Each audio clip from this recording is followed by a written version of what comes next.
Welcome, my friends. This is Maniacal Incorporated, returning to run the Swordish economy into the ground, as I have been doing for the last while. We are just at the start of Act 3, and to welcome us, we have a phone call from our good friend, Marcel Caranthi. We have a couple of reports. We have one report to look at on BFF recruitment. Oh, them damn priests, they're still seeking to recruit militants to fight for the BFF. So Governor Braun, who's going to have some powers taken away from him, has reported that forces in the area are now actively working towards eliminating the threat. Well, that's fantastic. We have Heartbreak for FC Anrica as FC Gelsword secures back-to-back league titles. Fantastic. The world ignores the plight of somebody. I don't know, I'm just going to ignore that. And Valgish man shot after burning Agnolian flag. Yeah, well, there you go, I suppose. We'd better go and answer the phone. I was in my office looking through the agenda for the upcoming meeting at the Ministry of Economy. The meeting was going to be about the collapse of the economy.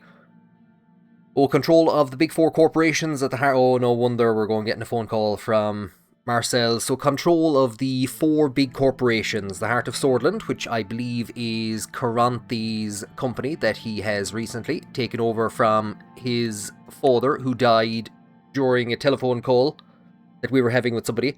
Bergia Steel, the Swordish State Corporation, those divils. Not even bothering doing nothing with the train line. And Needham Mining Group. We need them. We need them ores. So some of these companies were controlled in part or entirely by the state. The others were mostly or completely privatized. I had the power to change that fact. The phone rang and I put the agenda down. Pick up the phone. Greetings, Mr. President. I'm sorry to disturb you before such an important meeting, but I thought now would be a good time to talk about our arrangement. So, Caranthi, I believe, has told us that he will put good things in the newspaper about us. As long as... Do we have to do him a favour? Do we have to hand all the state-owned companies over to him? I'm sure you'll agree that the support I and my network have given your administration has done absolutely nothing. Half of the non-state media in the country has been sharing positive news about you and downplaying negative events. So our partnership has been successful so far. There's always more you could be doing for us. I haven't seen any benefits yet. Mr. Rain, I used my connections to cancel the publishing of 73 negative articles and personally directed the release of more than 41 positive reports, be they on the television, radio, or newsprint. This is like that kind of minigame in Anno 1800 where you get to just cut things out of the newspaper. Nobody in the entire country is supporting you as much as I am. I heard him knock on wood. On another note, he paused for a few seconds for dramatic effect. Out of goodwill, I will share a key piece of information. The Lotharberg group has contingency plans if you decide to do anything rash that would disrupt their empires.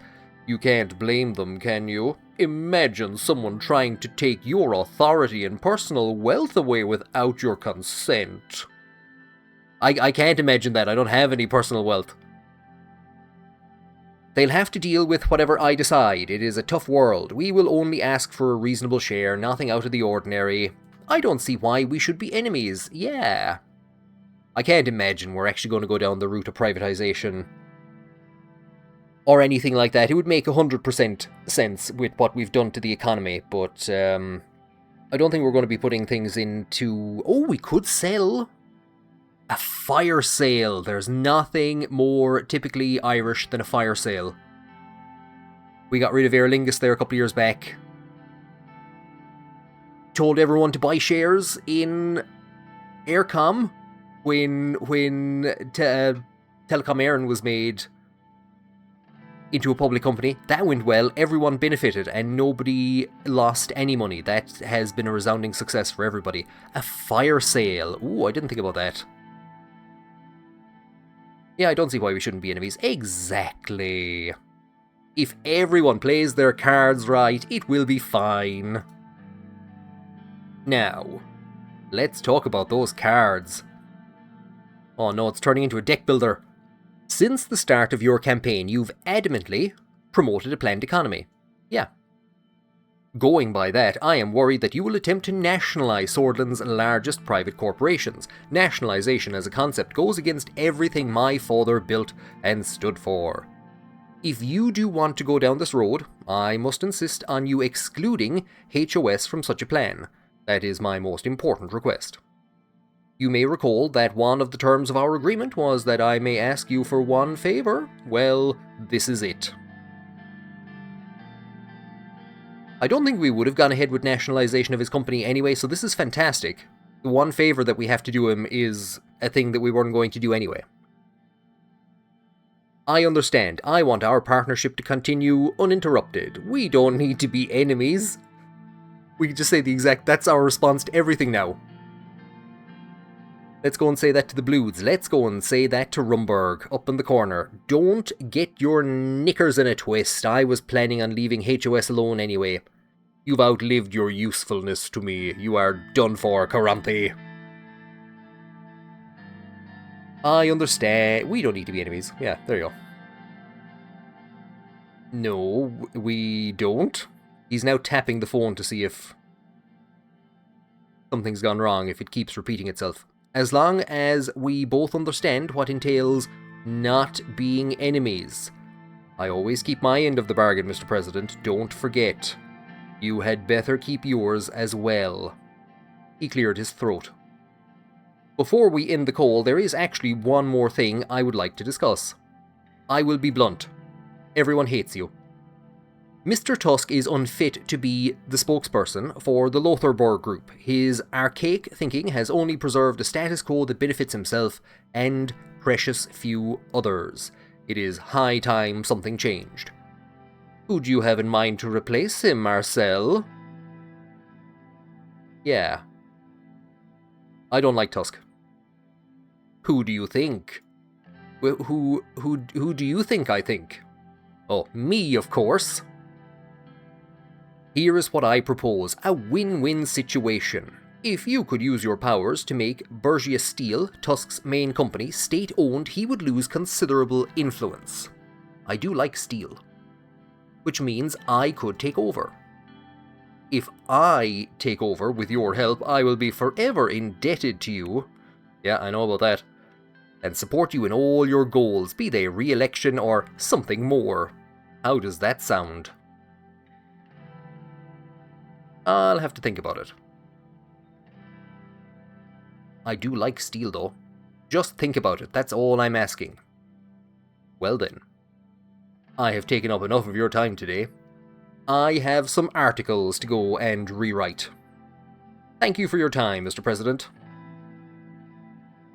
Goodbye, Mr. Caranthi. After a couple of minutes of saying bye, bye, bye, bye, bye, bye, bye, bye, bye, bye, bye, bye, bye, I went back to reviewing the agenda.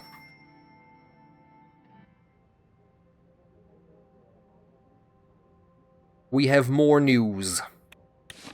We'll start there. Gazom returns fall short for the state. In a disheartening turn of events, the state's returns on the Gazom investment are significantly below expectations.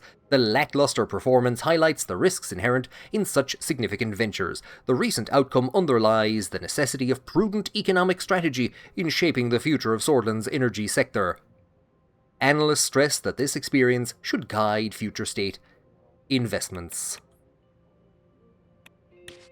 Supreme Court holds Governor Braun accountable. In a groundbreaking ruling, the Supreme Court has charged Governor Braun for his implementation of the divisive resettlement order in the special zone of Bergia, targeting individuals referred to as swords of different blood. The court's decision reinforces the principle that equality and justice must prevail even at the highest levels of power. So his removal from office and the accompanying fine... Oh no, he's getting a fine as well, the poor man. Demonstrates the court's commitment to upholding the rule of law. While the court ruled in favour of Ishval Erzin's argument regarding discrimination, it rightfully recognised that the Constitution already guarantees equal rights for all, rejecting his arguments about the conflicts within the Constitution. Look, we're rewriting the Constitution anyway, so it doesn't make a difference. Did it say, has somebody been put in place? Herbert Krul, he doesn't even get a hyperlink. So he assumes office. It is crucial to support his leadership and provide a conducive environment for the special zone of Borgia to thrive. Together we can move forward, upholding justice, equality, and the vision of a united Sordland.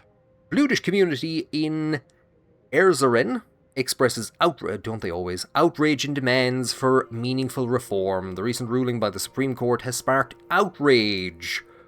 While initial celebrations over Governor Braun's dismissal were witnessed on the streets, the underlying sentiment remains one of skepticism and frustration. Central to the protests is the demand for the resignation of Chief Justice Hawker, as the Bludish community perceives a lack of empathy and understanding from the highest levels of the judiciary. So Governor Krul's response, was that a good choice?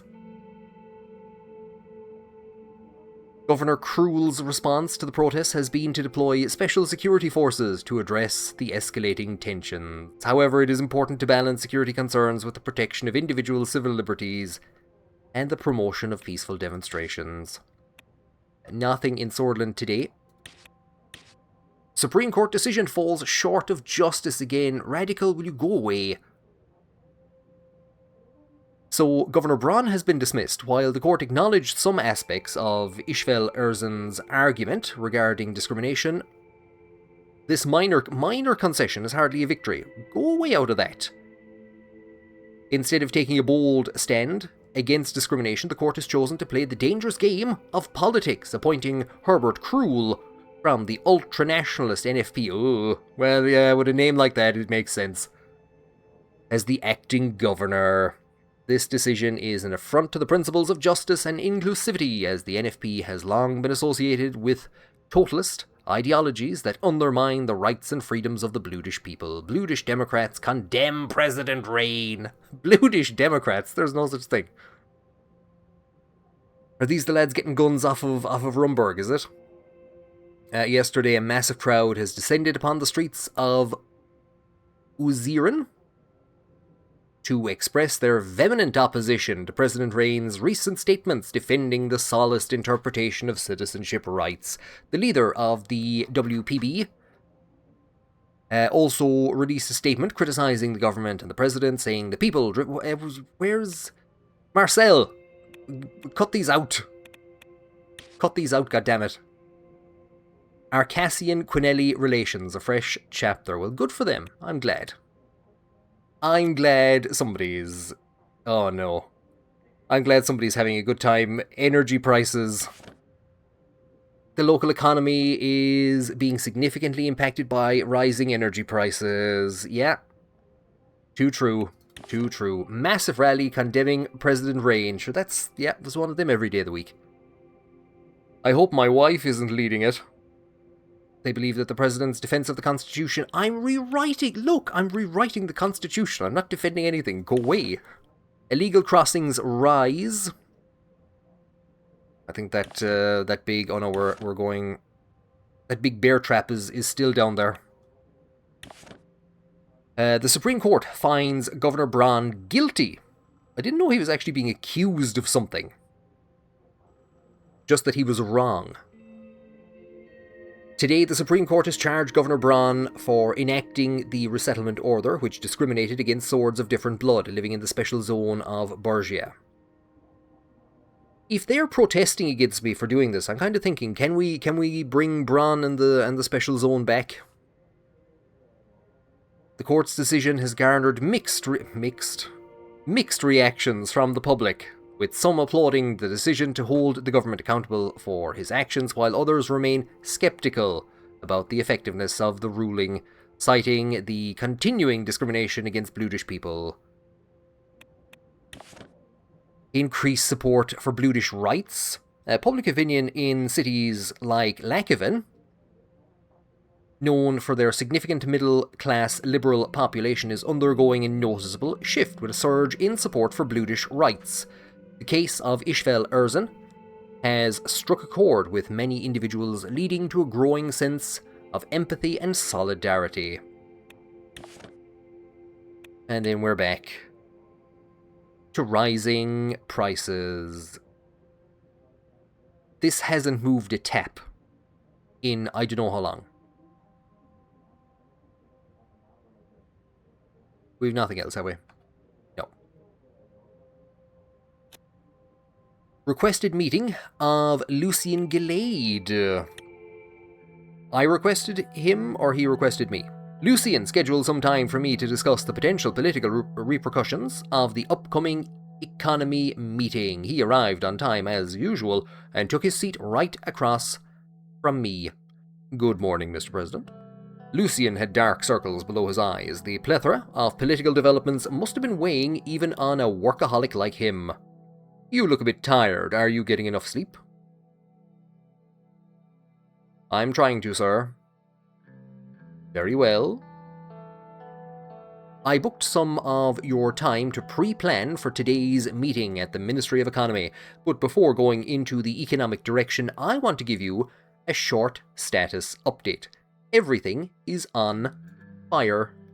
After you and Mr. Kibbener made your statement in support of Sollist constitutionalism, the Supreme Court prioritized the case and quickly announced a verdict. It was very clear to you to use Sollism against them. Oh, it was very clever.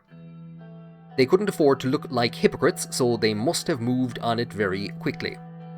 The court ruled that Felix Braun is to be relieved from his position as governor for abusing his powers to discriminate against Sordish citizens.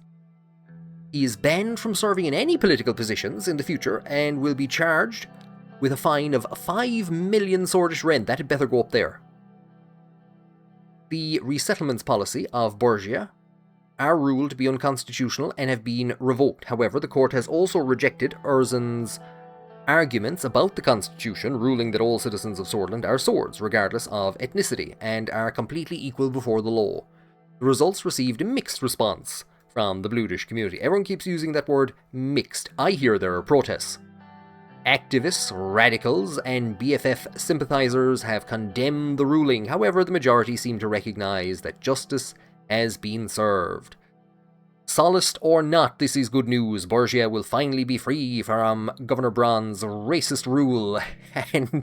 And now we have the NFP in charge there. Yeah, fantastic.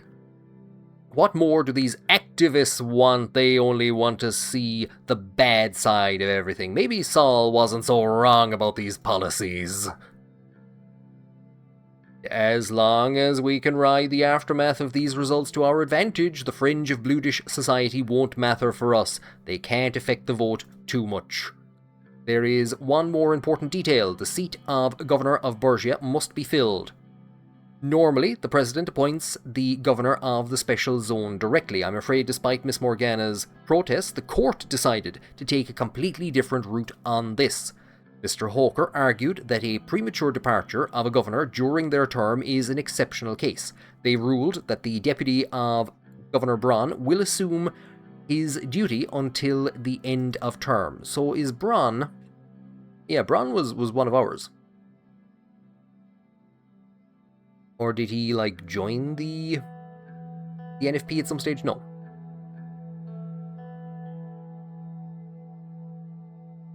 So it hasn't updated, we'll say, to say that he's been removed from office. I was just wondering, would these kind of update over time as new things happened? It doesn't look to have. But he's one of ours. And his deputy was NFP, and he has now been put in place. So Mr. Kibbener might have plagued you, unfortunately. The deputy in question, Mr. Cruel, is a member of the NFP. I'm afraid the court delivered Borgia straight into the NFP's hands. What? How can they just decide to do that? I'm really questioning Miss Morgana's advice on this now. She should have seen this coming. This is very bad news. What do we do now? Screw Hawker, screw Keviner, the whole system is broken. If only somebody would do some work on a new constitution. Who are we going to throw under the uncompleted train line? Is it going to be Miss Morgana? Or are we going to give out about the court? Or could this backfire on the NFP? Or is the NFP going to cause absolute havoc in Borgia and be like, why would President Rain do this? This is bad news. What do we do now? Unfortunately, there's nothing we can do about it, sir. Luckily, Mr. Cruel will not be able to resume any of his predecessor's unconstitutional activities. Of course, given such a powerful position to a far-right nationalist is still very concerning. Luckily, Miss Graff is already working on the revocation of the special zone in Borgia. We may still be able to get rid of Mr. Cruel. Hey, he's got himself a... Oh, that's... yeah. That's Mr. Cruel, alright. So he's gotten himself a hyperlink. He's a Swordish politician who has been serving as governor of Borgia for like 10 minutes. He is a member of the NFP, born in 1900. Cruel has carved out a lengthy career in public service, and he is considered to be one of the prominent members of the NFP. His role as the deputy governor to Felix Braun in Borgia, a position he assumed in 47, made him one of the most prominent and powerful nationalists in Sordland. So his capacity to maintain stability in the midst of political turmoil has earned him the respect of his peers and constituents alike. Let's see just how bad this could get. There might be a problem with its timing. It would likely be ready after the vote for the amendments. If the vote succeeds, as we've been working for, your limited decree powers won't be enough to enact a change this grand. I'm afraid you won't be able to enact this change without the approval of the Assembly in that scenario. It will be very hard to convince them to revoke the special zone, but with Mr. Braun, an important fundraiser for the USP, gone, the party may be willing to move against Governor Cruel. This is ridiculous. Tell her to work faster. It needs to be finished before the vote. I'm sure we can find a way to convince the party by then. Well, it's not certain our reforms will pass. That is very true. We should paint Mr. Cruel as a threat to the party's rule. I believe we can take advantage of partisanship and get them behind us. It's not certain the reforms will pass.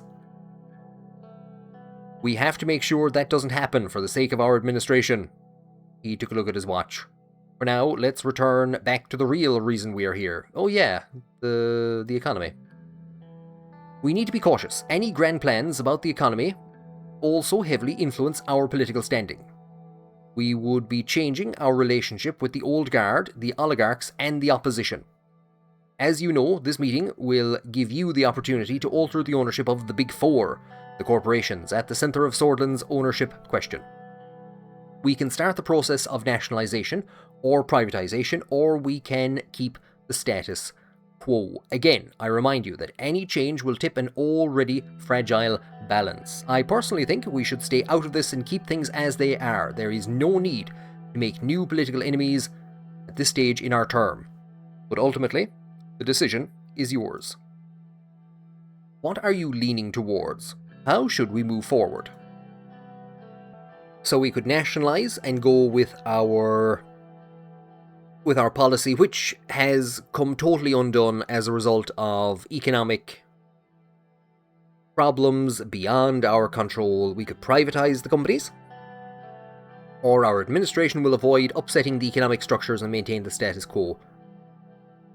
Do I not have the ability to just nationalise one specific company? Status quo. We could do with the money. We could do with the money. He looks at his notebook. Although I think the oligarchs would have liked us to privatise everything, maintaining the status quo will not disturb our relationship with them. This means more stability, both economically and politically. Speaking of stability, some of my connections indicate that there seems to be a contest for leadership in the Lotharburg group. It looks like Marcel Caranthi is making moves to become the key figure. Caranthi probably wants his father's seat at the head of the group, and Tusk doesn't want to let go of it. It's a significant power struggle, considering these are the heads of Sordland's two largest private corporations. Another reason why I am supporting your decision to leave the situation as it is. There is no reason for us to interfere, directly or indirectly, in their internal struggles. Did Marcel or Tusk contact you? I received a call from Marcel. What did he ask for? He wanted to make a deal to leave the HOS untouched. I stopped him before he could say anything. Don't worry, I have it under control. He wanted to make a deal to leave the HOS untouched. And then? Don't worry, I have it under control. Well, we are leaving the HOS untouched. Lucian, you literally asked me to leave the HOS untouched, and you were then delighted with my decision to leave the HOS and everyone else untouched. I said I'd think about it. Very well. Was that all he wanted? He also wanted me to nationalise Bergia Steel to take down Tusk. We're just going to tell Lucian everything. As I expected. This internal conflict amongst the oligarchs puts us in an interesting position. Our relationship with Walter Tusk hasn't been good so far. Any move we make now has to be calculated and thought through. Lucian looked at his watch. Very well then. I'll cancel the meeting since we are not taking any actions. Oh, I must get back to work. Yeah, I suppose I'll just stay here in the presidential office and play Slay the Spire 2, so then. Yeah, thanks, Lucian. Bye. There are reports all over the place. I suppose if we clicked on privatization, would that have started bringing us towards privatizing one specific company? Swordish Arcassian joint drills at Erleroy Air Base. Arcassia has been granted access to Erleroy Air Base and have been running joint military drills with Swordish planes. What a great and glorious day for us and our policy of neutrality. The WPB condemns Supreme Court decision, accusing the court of turning a blind eye to the systemic marginalisation faced by Bluish people. The WPB called for a sweeping overhaul of the justice system. What do you think that big feather there is going doing? New governor of Bergia, Herbert Krul.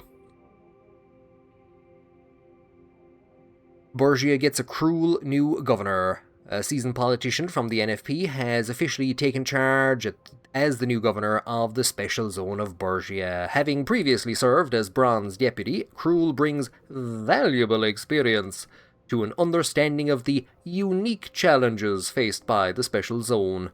In his inaugural address, Krul expressed his commitment to maintaining stability and fostering a peaceful environment for all residents, and his dedication to upholding the Constitution.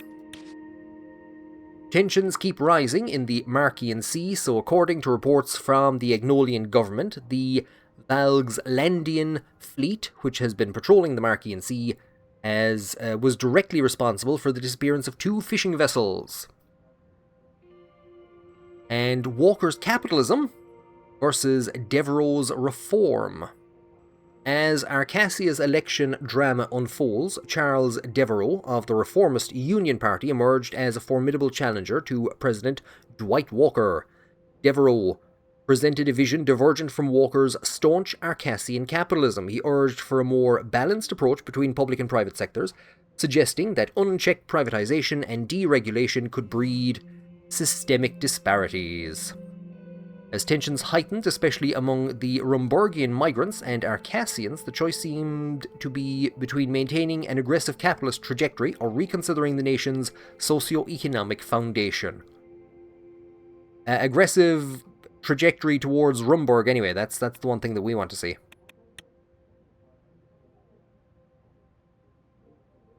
What, do we have something way off in this direction? Oh, them lads. So they've launched 3 spy satellites. Fair play to them. They'll be operating in low Earth orbit, providing continuous and broad coverage across potential regions of interest. Herbert Krul assumes office. Stressed his dedication to upholding the Constitution. Mixed reaction and protests against Supreme Court decision. Celebrations on the streets soon turned to protests, with demonstrators calling for more comprehensive reform and reparations for past injustices. Some were also demanding the resignation of Hawker. The Workers' Party of Bludia condemns the Supreme Court. The BFF threatens attacks against President Rain and Casaro Kippener, my newest BFF. According to intelligence reports, several leaders of the Bludish Freedom Front held a secret gathering following the Supreme Court's decision. Fine. Have Bron back. If you miss him that much, have Bron back. Helgeland Island has been a disputed territory for many years between Agnolia and Valgsland, with Sordland standing on the sideline. Valgsland's increased navy activities in the Marquian Sea are highlighting a standoff between the two nations and sharpening their rivalry for each other. Divils the lot of you. So we have the results of the Economic Direction and the Unified Education Language Act. Oh lord. We'll go with that first. The Grand National Assembly advances the Unified Education Language Act to strengthen national unity and facilitate consistent, comprehensive learning across Sordland. We're only thinking about the children. Section 1 stipulates that all educational institutions in Sordland are required to conduct their teaching in the country's official language, except in the case of foreign language instruction. To offer courses in any language other than Sordish, institutions must obtain explicit approval from the Ministry of Education. Any universities, technical colleges, or other educational institutions found to be non-compliant will face a temporary suspension of operations until they apply for and receive the necessary approval. Section 2 establishes the enforcement procedures of the Act. Schools found to be in violation of these guidelines may face penalties, which may include reduction or withdrawal of funding. In severe cases, or cases of persistent non-compliance, total shutdowns may be enforced. This enforcement mechanism reinforces a unified language policy, ensuring a cohesive educational experience across the nation.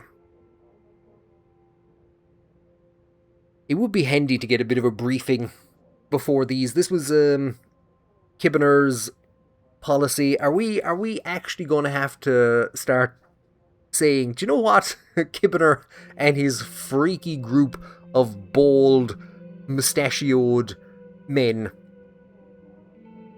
they're not that bad. They got some good points. This is how it starts. Yeah, we probably should have a unified language. Yeah, we probably should ethnically cleanse large chunks of the country. Wait, what did I just agree to? You see, there's no kind of middle ground. And of course, if we veto this, it's going nowhere. It's not going to be going back to being reworked. Look, they can apply, the Bloods can apply to the Ministry of Education, and Kira Walda can be signing exemptions for them all day long. There we go. There we go. Actions taken by the Sordish government are clearly designed to oppress the Bludish population in the country, causing civil strife and institutionalized racism. This is causing increased tension in the social fabric of the country. I got rid of Bron. Section 1 of the Education Unification Act. Now we get to have... I'm surprised there's no newspaper reports. The Economic Direction. Oh god. Livia intercepted me in the front of my office and informed me that I had a call from Walter Tusk. I entered and picked up the phone. Mr. Tusk, to President Rain speaking. Good afternoon.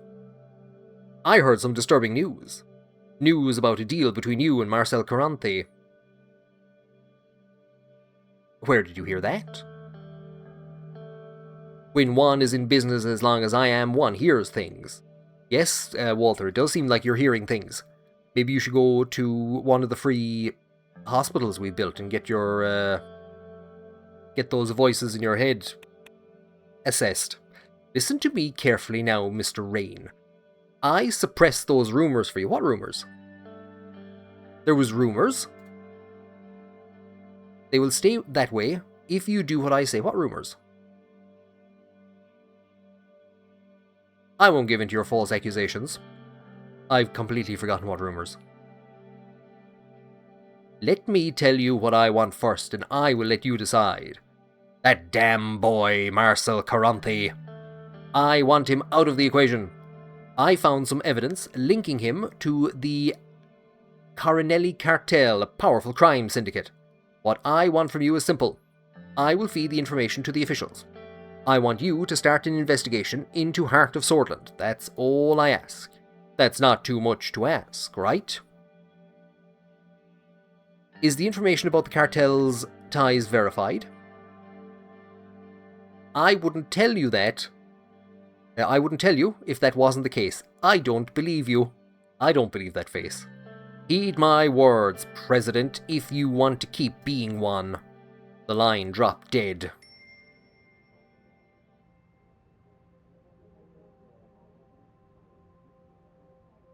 Ah, divils.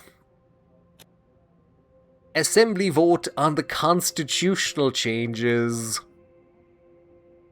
Can I just stay in bed? Can we send Frank to this? Serge, my only friend, my only real friend in the entire world, was driving me towards the Grand National Assembly for today's historic vote. It was a big day. Do you know what? I'm not going to lie. I'm kind of hoping that in the middle of the vote, Rumburg invades. It puts me out of my misery. I wondered whether my attempt at changing the constitution would end any differently from Alfonso's. I looked out the window as the noise of the city diminished and saw that we were already inside the palace complex. The complex housed the buildings of all government branches in the centre of Hallsword. It was one of the biggest developments in Sordland. Is there a hope that one of the Contanin satellites will just fall and hit the complex? The Baroon Palace stood on a small hilltop surrounded by trees. We passed by the palace and entered the forest that separated it from the Grand National Assembly. We drove on the small road that wound round the forest. It was a warm day, so I rolled down the window. And the BFF snipers in the trees took their shot. Are you okay back there, sir? No, Serge. Serge, is there any... Serge, please, tell me there's some drink in this car. I'm stressed about today. Serge, I'm stressed about every day. I'm sure it's going to work out fine, sir. Don't stress yourself. Serge made a left turn out the forest and entered the vast garden area of the assembly. Did you know that Mr. Tarquain Soll came to Hallsword this morning? Oh, sweet Jesus. I heard some politicians talking about it today. Apparently, this is the first time he's come to the city in the last 5 years. I thought he left the mainland and lived on Duru Island, never to return to politics. But they were saying he might be here to exercise his Member of Honour rights for the first time.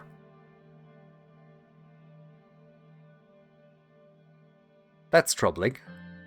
Wait, what? Who's talking about this? Or, slow down, Serge, are you sure? Yes, sir, I overheard several men talking about it around the gardens of the assembly. It could just be rumours, of course. Do you think he's here because of today's vote? He's probably here to make a scene. Yeah, he's if he shows up in full uniform or something. He's probably here to make a scene. Well, I'm sure he will support you. Serge, have you read the document? I think we protected his rights, though. Maybe he will support me. We'll learn soon enough. Serge drove inside the gates of the parkway and parked the car.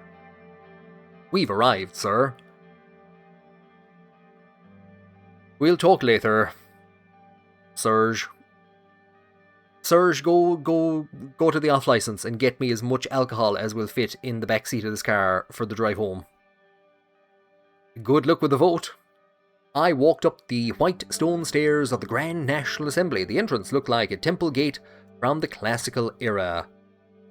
The door opened to reveal vast corridors of wood and white stone. I joined the crowd of people who were walking slowly towards the parliamentary hall.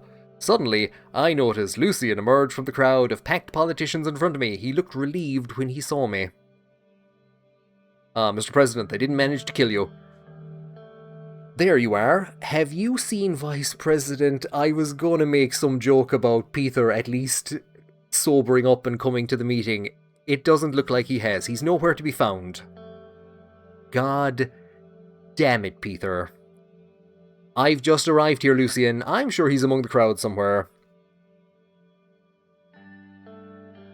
"I don't think he'll miss a vote this important. ... I hope you're right. At any rate, how about yourself? Are you ready to finally face the assembly, sir?" "Lucien, I've just heard something worrying from Serge." "We'll address that later." "What do you mean we'll address that? So you've heard as well, have you?" We followed the crowd into the parliamentary hall. After we were inside, Lucien and I separated to take our assigned seats. I went up the mezzanine overlooking the hall and sat down. Before the vote starts, we'll just go off on a tiny little ramble. 27 Fianna Fáil, after the Civil War, entered the Dáil, and one of the first things that they did was they put forward a vote of no confidence in the government, well, they didn't, but the Labour Party did. So what was going to happen was that Cumann na nGaedheal was going to be basically removed from power because they were going to lose this vote, and the Labour Party would become the new government, with Fianna Fáil supporting them from the opposition benches. Now, the Labour Party picked a very bad time to do this because a number of their deputies were out of the country. Their leader was on a tour of the United States, but there was still enough of there was still enough support for their bill to get it through. So there was a discussion on the whole thing, and when it came time to vote, the vote ended up completely equal. And the Ceann Comhairle had the casting vote, and as a member of Cumann na nGaedheal, he voted to keep the government in power. One person had gone missing before the vote. Jinx. And there are a variety of different rumours as to what happened. One is that he was taken by a journalist to the Dáil bar, and they got him blind drunk and put him back on a train to, I think it was Mayo, to get him away from the vote. One theory is that he was kidnapped. One is that he just could not contemplate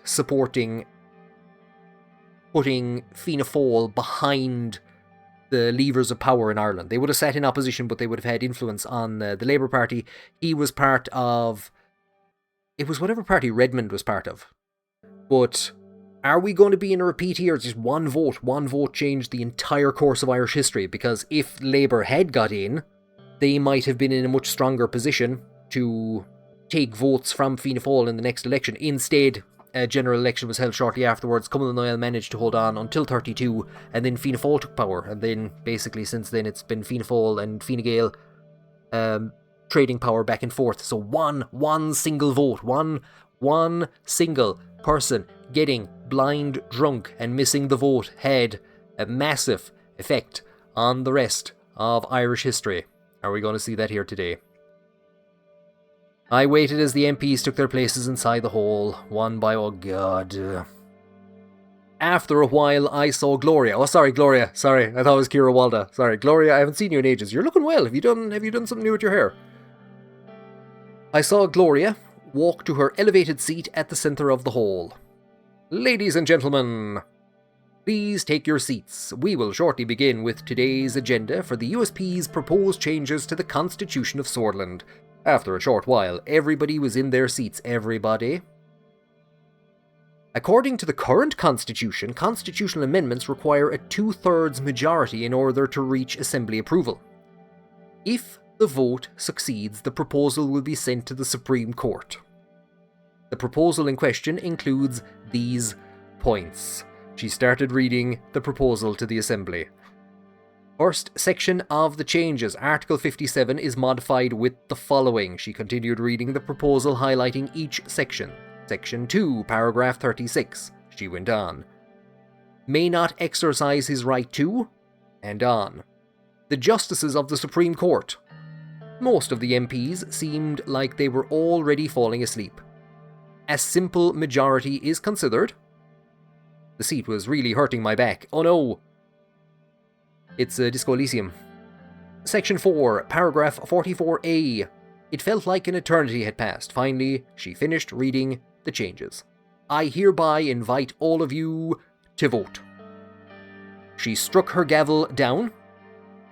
The loud bang made some MPs jump up in shock as they woke from their deep sleep. As I previously stated, it will require a 2/3 majority in order to pass. Now you may cast your votes. This is going to be like Survivor. I felt the need to stand and stretch. I looked down at the hall from the platform I was seated on. What way is the vote going to be done? Is it secret ballot, or is it the ayes and nays? Some assembly members, it looks like it's a ballot box, there we go. Some assembly members immediately walked to the ballot box to cast their votes. Most of them, however, began to congregate in groups around the hall, discussing the changes. Lads, it's a bit late for that now. Lads, come on. Go down to the hall where the MPs are. Sit back down and keep watching. For democracy! I'm expecting your votes! I'm above everyone. Am I shouting down at them? Can I go down to the hall where the MPs are? They won't shoot me in my own parliament. I descended from the mezzanine down to the hall. As soon as I reached the bottom of the stairs, Casaro Kibbener approached me. Mr. President, how are you feeling about the vote? I hope you vote yes. Oh, I hope I have little stickers and I can pin on everybody.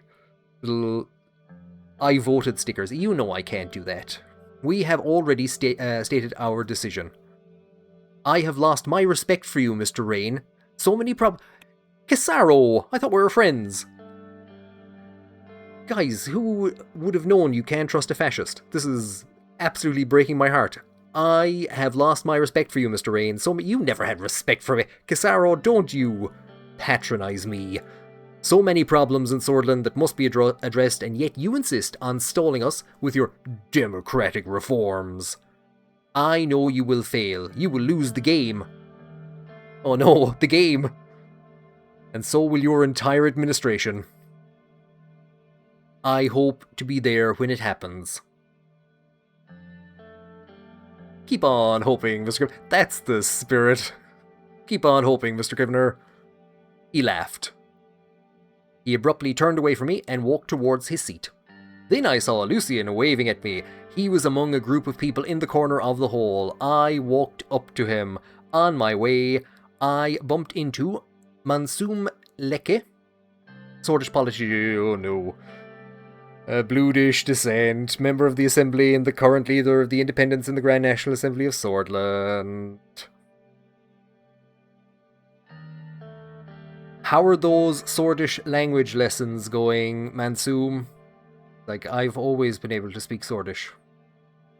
That's kind of racist, dude. In the 49 elections, he got 6% of the general vote, failing to pass the election threshold. He later resigned from his position despite protests from his own party and ran as an independent. Mr. President, I'm sorry, I didn't see you there. I wish you good luck with this vote. He gave me a cold stare. Excuse me. He straightened his tie and walked away. That's probably the best interaction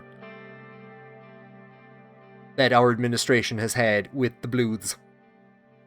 I finally reached Lucien, by now deep in conversation with another member of our party. He excused himself and turned towards me.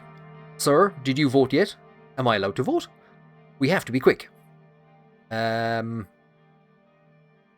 No, I don't want to vote, because then that's how esoteric ebb ends. Yeah, let's vote. I signed my vote and prepared the envelope. Together, what if I want to vote against it? Am I given an opportunity to vote against it? I don't like this constitution. I think it's crap. Together, Lucian and I walked to the center of the hall and cast our votes. He kept rushing me throughout the process. Gloria bowed her head slightly in respect as she saw us vote. Lucian pulled on my arm and whispered in my ear, "Mr. President, we may have a problem. Tarquain Soll is here." I know, my driver told me. Oh my god, Tarquain Soll, I'm such a big fan. What do we do? You have to accelerate the voting process. We need everybody to vote as soon as possible. We don't know what he's capable of right now, but if assembly members see him, he might influence them against the proposal. What can he even do? Should I talk to him? Could I get his autograph? Maybe he's here to support me. Yeah, maybe he's here to support me, Lucian. I doubt that, sir. I think he's here to sabotage the vote by sheer force of personality. Let's just go back to our seats. Any noise we make will distract everyone further. Go and ask Gloria to speed up the voting. Shout at the assembly from the center of the hall. Yeah, sure, we'll go and ask Gloria to speed up the voting. I walked to Gloria and asked her to speed up the voting. I can't do that, Mr. President. I know, Gloria, I know. Don't worry, there is already a time limit and we are abiding by the rules. Assembly members are used to this process. Suddenly, Lucian pulled me aside. Sir, what do we do? Lucian, you're supposed to tell me what to do. He pointed at the back of the assembly near one of the exits. I followed his finger to see Tarquain Soll sitting there. He looked much older than he had 5 years ago. That's what 5 years will do to a man. But I could tell he had the same fire in him. Some MPs had already gathered around him and were chattering in awe. The assembly gradually went quiet as people started to notice Soll's presence in the hall. Could it be because Lucian Gallade is pointing at him? Could that be why people have started to notice his presence? I'll go talk to him. Leave him be. We have to make sure he doesn't sabotage anything. Should we do something? Sir, what do we do? Should we do something? I think this is the first time that Lucian has not had an answer or an iota or an inkling of what he should or shouldn't do. Yeah, we're going to have to go and talk to Tarquain Soll. We should refrain from giving him the spotlight he expects. Maybe you can address him after the vote. Okay, well that's a better idea. As I was talking to Lucian, I spotted Cassaro Kivener walking to the back of the hall towards Tarquain Soll. He bowed in front of Soll and gave him a military salute. Seeing this, more people started to approach him. Suddenly, Gloria came up behind us. Gentlemen, why don't you go back to your seats? Let's follow the procedure. Oh, and by the way, we have 251 members today. As you can see, the Member of Honour is here. He has already cast his vote. Has he now? So, Miss Tory, how many votes are missing? Only a few. Albin Claven and 3 other men approached us with envelopes in their hands. And these must be them. Good day to you, gentlemen. Madam Speaker, Albin, please, will you be the Vice President? I'm sorry. Albin, I'm sorry. Good day, Mr. Claven. I'm surprised to see you here, considering the way you ignored your own party. Don't worry, Mr. President. We're here. Relax. I vote, that's why I'm here. He smiled. He gestured to the men behind him. Let's get this over with, gentlemen. They cast their votes and walked away. Now, why don't you two go back to your seats as well? Very well, we shall. We both went back to our seats. When I returned back to the mezzanine, I saw Peter sitting in the chair next to mine. Did you cast your vote? Yes, of course. He looked at Gloria as she and her assistants counted the votes. The speaker's seat was only a few meters away from our platform. I really hope this proposal goes through. Soll is here. Yeah, Soll is always with us in his constitution. No, Peter, no, literally. Tarquain Soll is literally here in the building. He's here to show everyone he's still alive. He's at the back of the hole. Dick, says Peter. He tried to get Gloria's attention by waving at her. How many votes left? Gloria looked at Peter. She looked annoyed. 117 ayes, 50 more votes to count. Peter turned to me. What? 50 votes left and we still need 49? Just shut up, Peter. Just shut up. Sorry. Peter looked uneasy. Peter pointed to where Franz Richter was sitting. Look at Franz over there. I'm sure he was behind this mess. You shouldn't have trusted him. Peter, shut up. Well? A single bang from Gloria's gavel reverberated across the hall. Everyone fell silent. The voting has been concluded. I lean forward to hear the results. The proposal has 122 ayes and 129 nays. It did not even reach the number of signatures that supported it. Thereby, the Grand National Assembly has decisively rejected the changes to the Constitution. The Assembly was roaring with all kinds of different reactions. I felt destroyed. I lowered my head and closed my eyes for a second. God, I'm sorry, says Peter.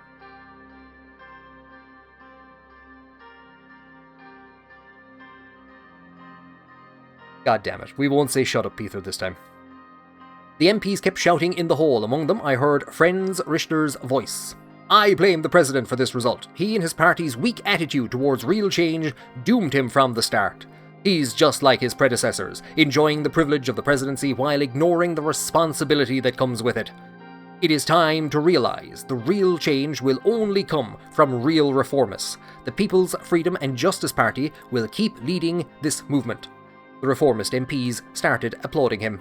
Suddenly, I noticed Tarquain Soll slowly rising from his seat at the back. He seemed to be struggling, and used his cane for support.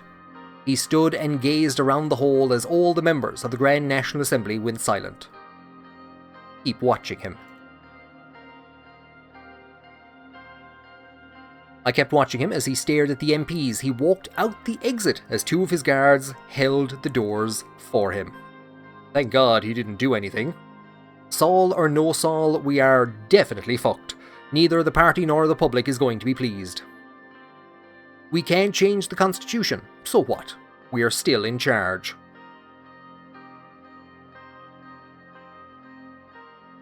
It's hard to be in charge without any support. Well, let's see what happens. We need to hold an emergency meeting to plan our next moves. We both looked down at the floor for a while. After regathering our thoughts, Peter and I walked out of the assembly hall.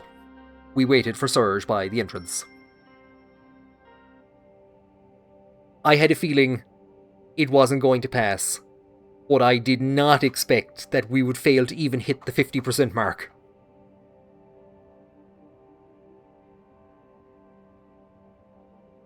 Claven obviously voted against us. Kisaro Kibbener, obviously. Who the hell voted for us? Who in their right mind would have voted for us? And I suppose, where do we go for support now? To try and get back over the 50% mark. I thought there was enough in there to maybe appease. Not appease Kisaro Kibbener. Yeah, appease the fascists. What could go wrong with trying to appease the fascists? That has never failed.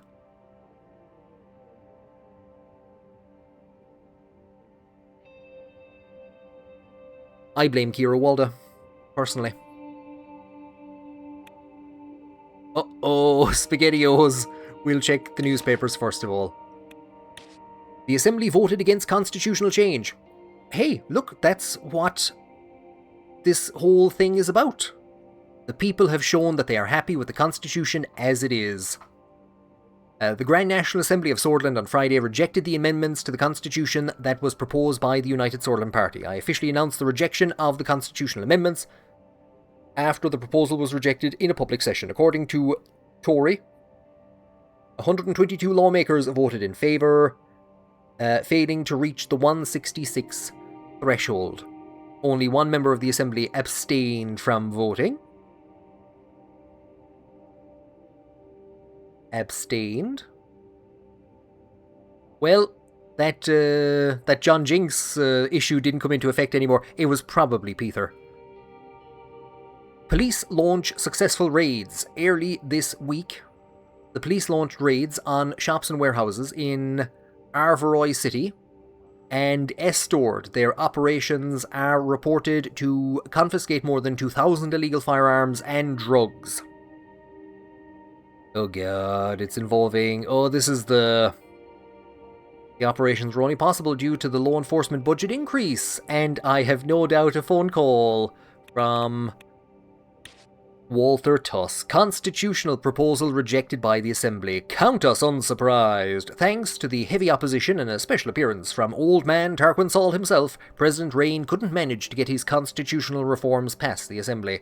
We've been advocating for change to Soll's dusty constitution for ages, although it's doubtful that the changes Rain was advocating were the same as those we had in mind. Still, the failure is discouraging. With Rain's reforms in the wastebasket and his reputation similarly tarnished, nobody else is likely to try changing the constitution for some years to come. And the CSP criticises Rumburg and Arcasia. The Contanen Security Pact recently issued a stark condemnation of Rumburg, good, and the Grace Network of monarchies, accusing them of attempting to reverse the trends set by the Century of Revolutions. Arcasia too found itself under the CSP's lens. Is that a reference to their satellite? Rumburg informs of whistleblower escape. Rumburg has informed us about an escaped whistleblower headed to Sordland. They have prematurely requested the extradition of any whistleblowers from the Rumburg if they are to be found.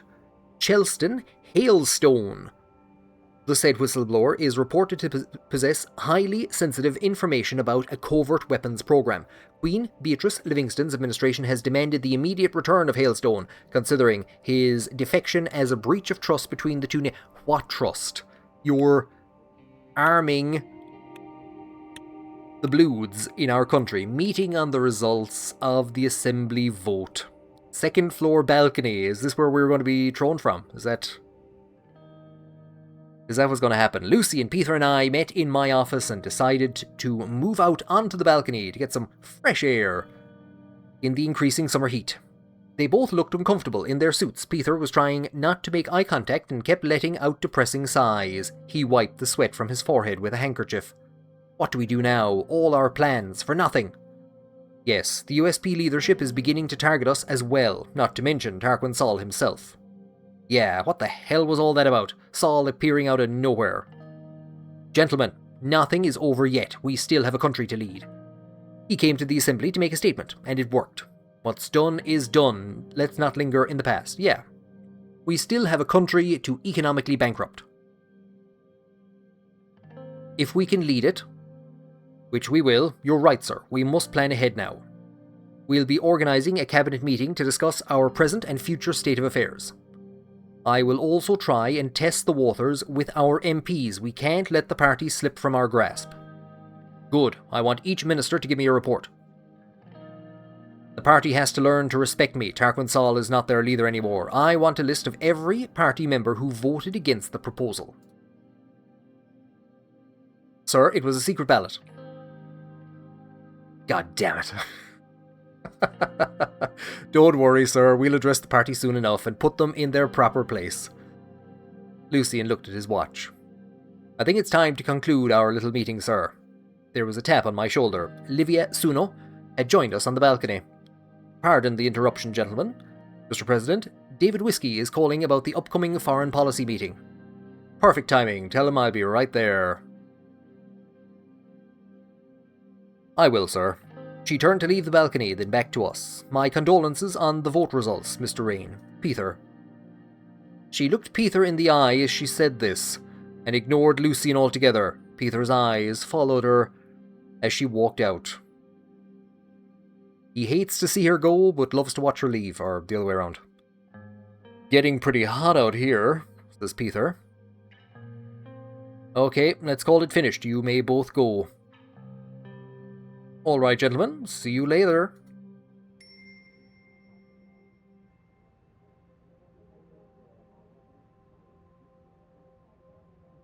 So we have Earl Leroy. Invitation to the movie premiere. And we have a USP meeting criticizes the president, and the Rumburg whistleblower arrives. I think I'm going to get the two of those done.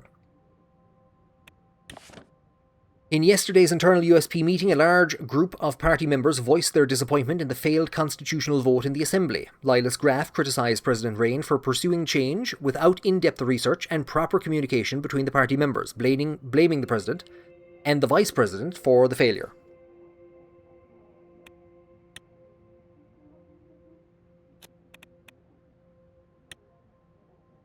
Other than going down any one specific route, like going hardline Sollist or hardline anti-Sollist, what could we have done? Lilas, tell me that. What could we have done? What should we have done differently? I think we created a proposal. I can't remember what it is. Thank God that damned feather is gone.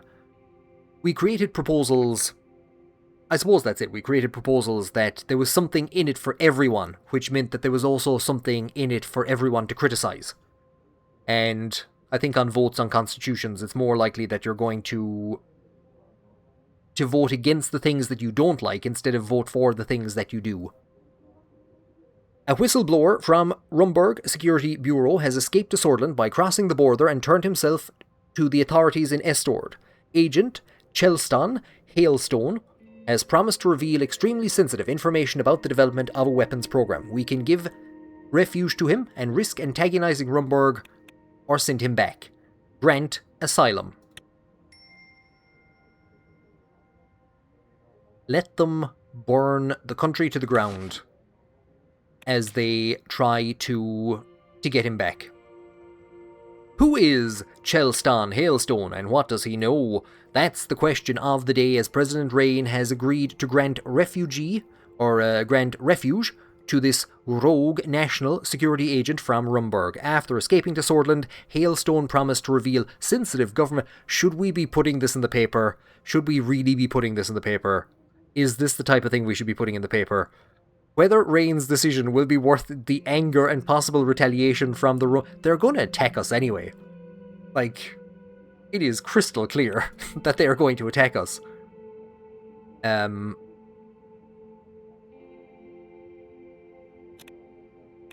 Info or not. After receiving Agent Chelston Hailstone, we have secretly transferred him to a safe house near Antel. The perimeter is guarded by Special Forces units to ensure no escape or rescue attempts can be conducted by Rumburg intelligence.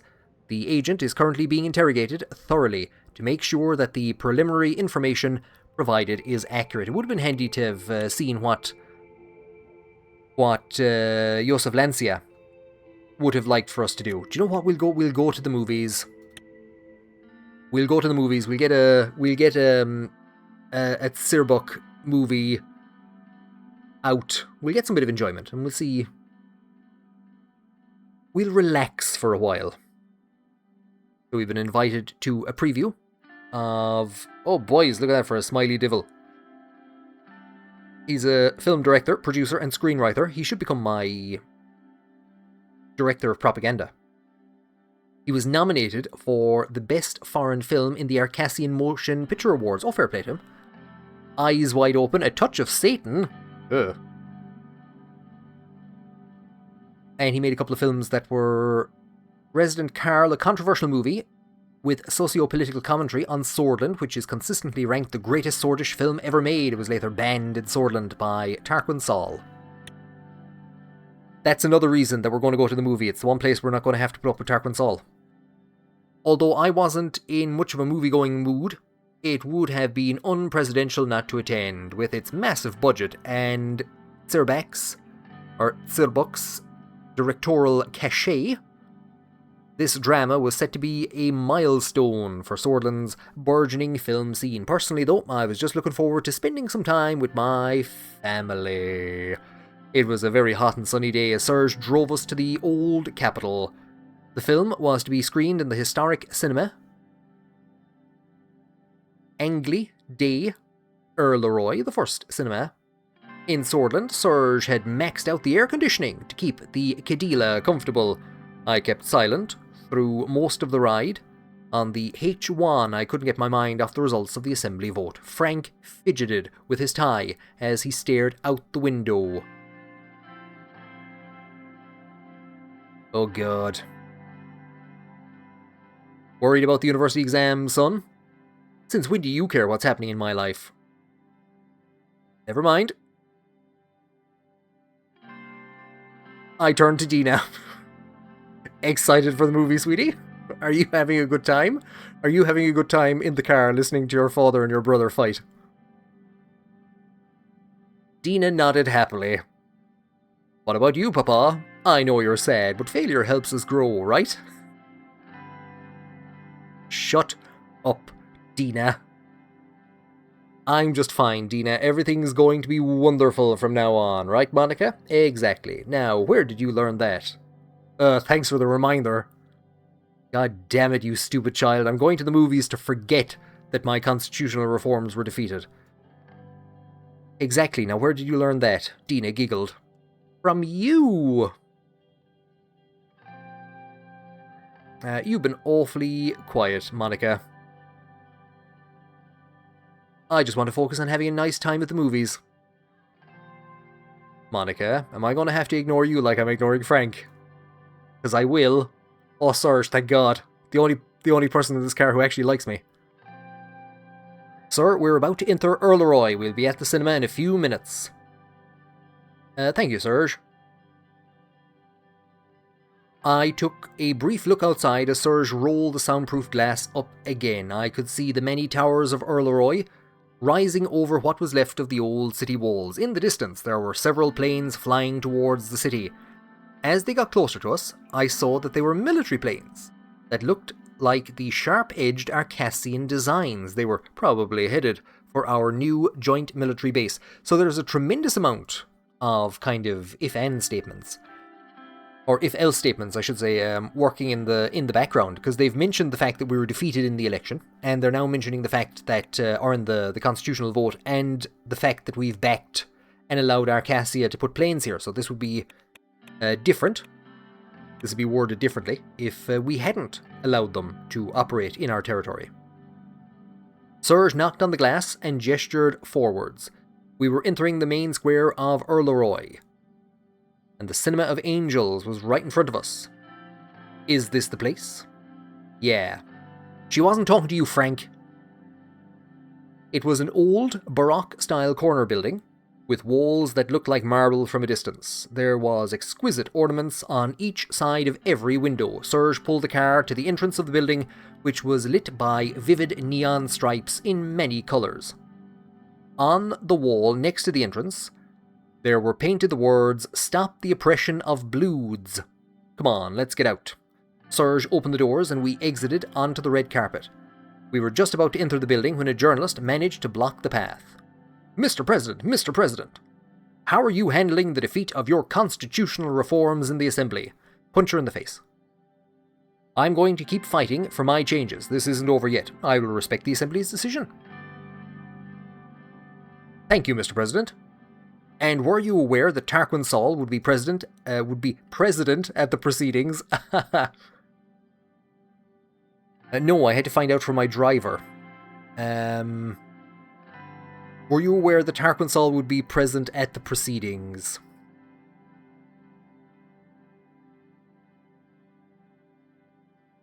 No, or I would have had my autograph book. Is that what we want to say? No, I had to find out from my driver? Serge is probably a more popular figure in Sordland than I am. Before she could ask anything else, the guards ushered us inside the theatre. In contrast with the cinema's Baroque-style exterior, the inside was modern and sleek, with bare walls painted in black, red and white. The film's cast and crew were already in the foyer with glasses of oh, give me one. Give me a full bottle. We approached the crowd and were welcomed by the producers and the event organisers. A man walked up to us with quick steps. "Madame, Mr. President, it is so good to see you here."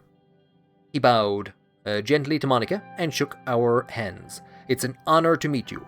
I'm Alfred Searbuck.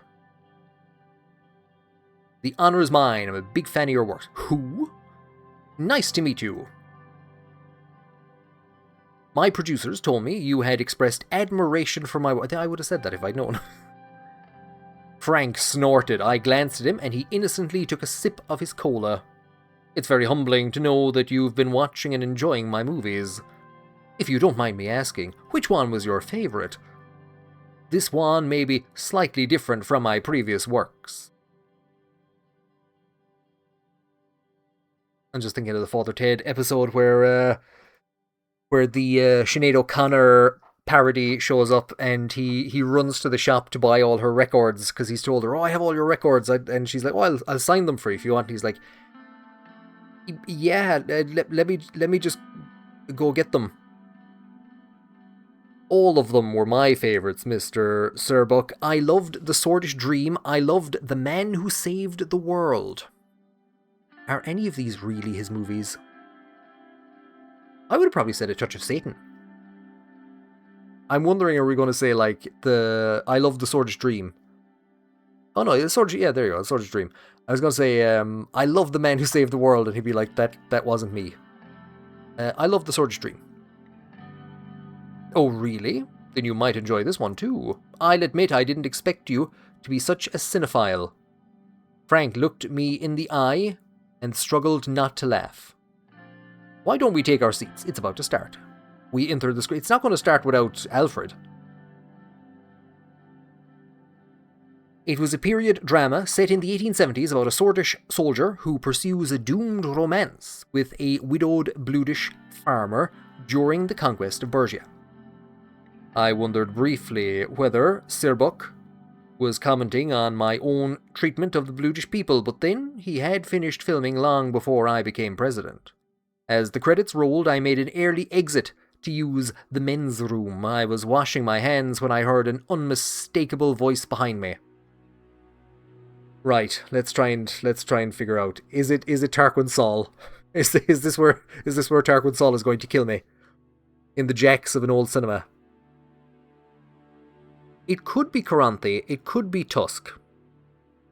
It could be Peter, who's woken up in a ditch somewhere. It could be Kira Walda. It could of course be Alfred.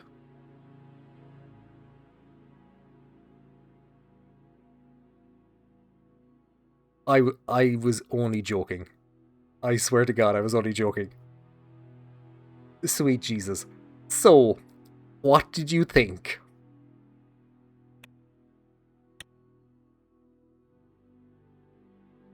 God damn it. Tarquain Soll leaned on his cane. He had the same frail appearance I noticed at the assembly meeting, yet up close I could still sense the raw magnetism that had kept him in power for 20 years. So this is where democracy dies, in the jacks of a cinema. Tarquain Soll is going to kill me. I found the plot questionable, but it certainly looked spectacular. What about yourself? Complete and utter drivel. What about you? Dangerous? Pro-Bludish propaganda. I ought to have it banned. That's what you would have done, isn't it? I found the plot questionable, but it certainly looked impressive. Sentimental? Pablum.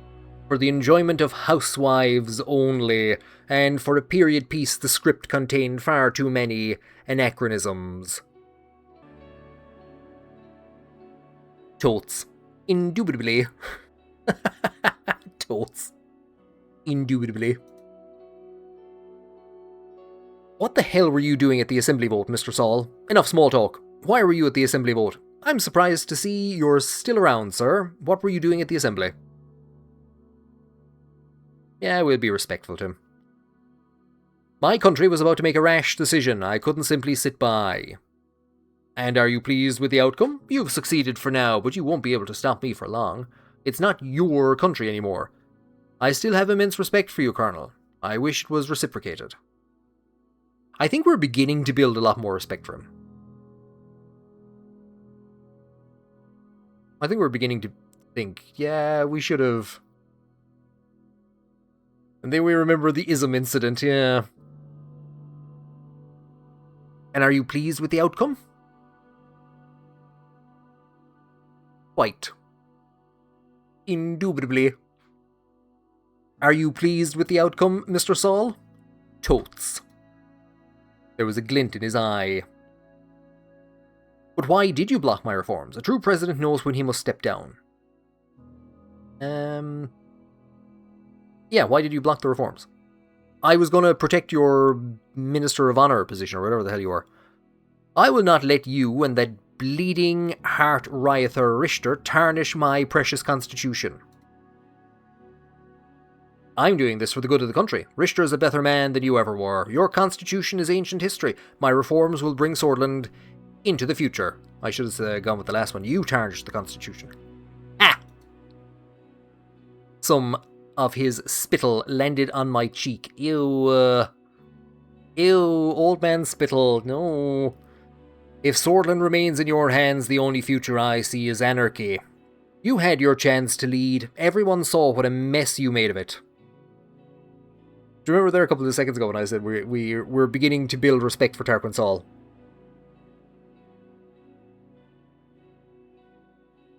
I was wrong to champion you all those years ago. You proved to be a spineless weasel. Storm out. History will show who's what, Colonel. You bastard. Punch him. Punch the old man. I stormed past him and out the door. Soll's security staff and mine were now clustered outside the washroom, forming a buffer against the large crowd that had gathered, and like some poor dude who's absolutely desperate for a piss, but they won't let him in there. That's Tarquain Soll! I heard somebody scream. His guards closed around him and mine around me. By the time the chaos subsided, I was back in the car with my family, and Soll was long gone.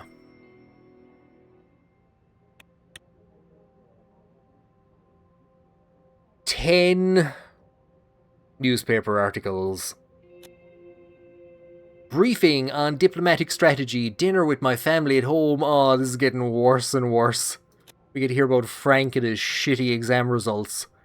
Gazom announces downsizing. Ceremonial duty for the Day of Dissension. Galcondist threat against Das Nuris. Oh lord. Bludish students drop school in protest. 2 organisations declare support for the BFF. Language bill protest.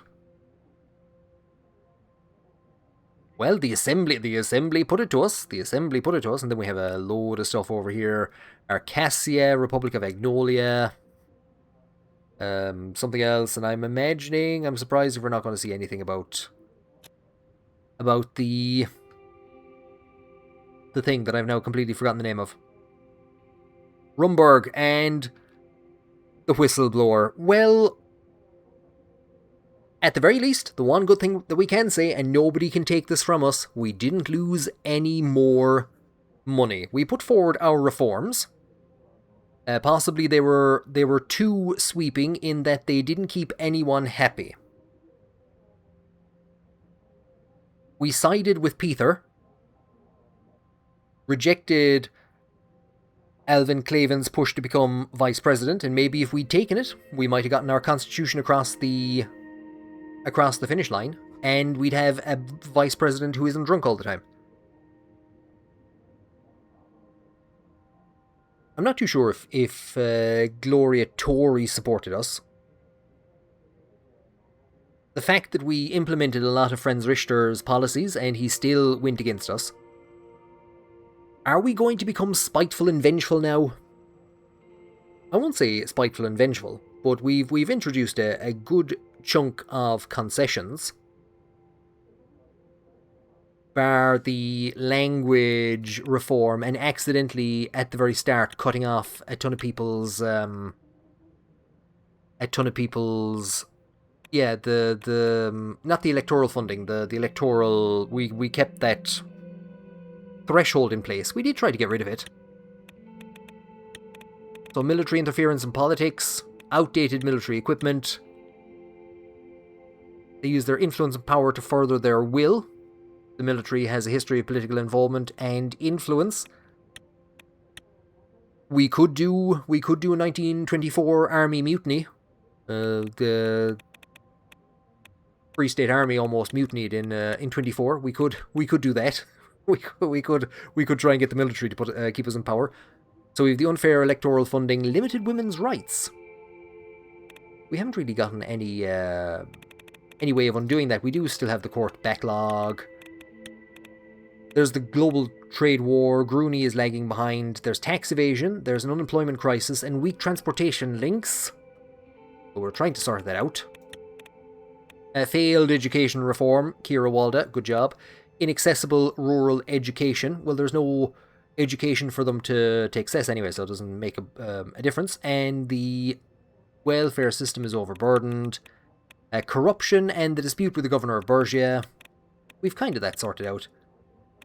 And we have the surging energy prices and Rumburg expansionism. And this, especially with taking in that whistleblower, this is where I imagine things are going to start to turn. So I think we've taken a very solid process of trying to keep everyone happy, and we have failed utterly by refusing to put forward any dramatic solutions to any of the problems faced by Sordland. I'm pretty happy to say that I think this is very accurate to conditions in modern Ireland and in the Ireland of Éamon de Valera, in de Valera's Ireland and Connolly's Ireland. So I think we're doing a fantastic job. Thank you all very much for joining me. Not enough of you joined me to vote in the election and actually pass the damn thing, but thank you for joining me anyway. And I hope that you will be here next time to try and help me get through this dinner with Frank. Oh, God.